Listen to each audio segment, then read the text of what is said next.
אז הוא יותר מהיר מחיה מהירה, הוא יותר חזק מחיה חזקה. תבדוק. 1, 2, 3, צא! תתחילו. נוביק אחי! יואו!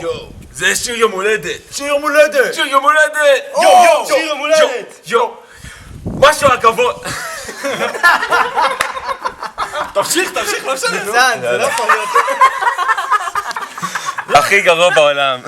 לא, תקשיבו. צריך לשנות את זה, תקשיבו. כולם עומדים ככה? יואו, ברכת יום הולדת! יואו! משהו רגיל! משהו לא רגיל! משהו רציני! משהו ציני! לא, נו, עצבן. שכחתי את ההתחלה בכלל. זה לא משנה, אחי, זה זרם בסדר. לא, זה...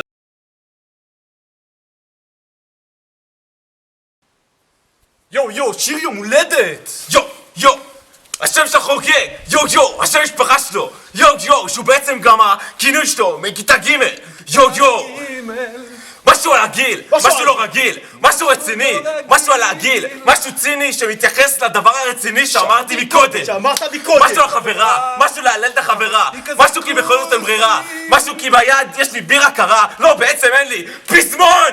אוי נוביק אחי! כמו הסוף אבל תימני! לא שר בבתים! לא, סליחה, המילים! רק בפזמון! יואו! אוי נוביק אחי! כמו אמסונג אבל תימני! אתה בכלל לא אלמוני! בשבילנו שלוש שעות! והוא חם! כמה שהוא חם! הוא יותר חם מחיה חמה, יותר מהיר מחיה מהירה, הוא יותר טוב בספורט ממי שידוע ביכולות הספורטיביות שלו. יואו! והוא חם!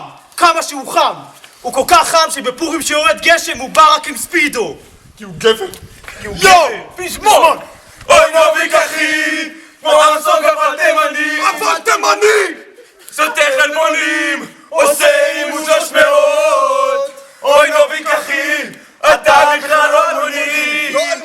בשבילנו אחי! אתה תמיד הראשון! ברכה מסוימת שגורמת לך לחשוב יואו! איזה חברים טובים יש לי! זה נכון כל כך! אבל למה באיחור של שבועיים? למה? נכון! כי בעצם בשביל ואין להם מחשב! אין מחשב! אין! נקודה בטן!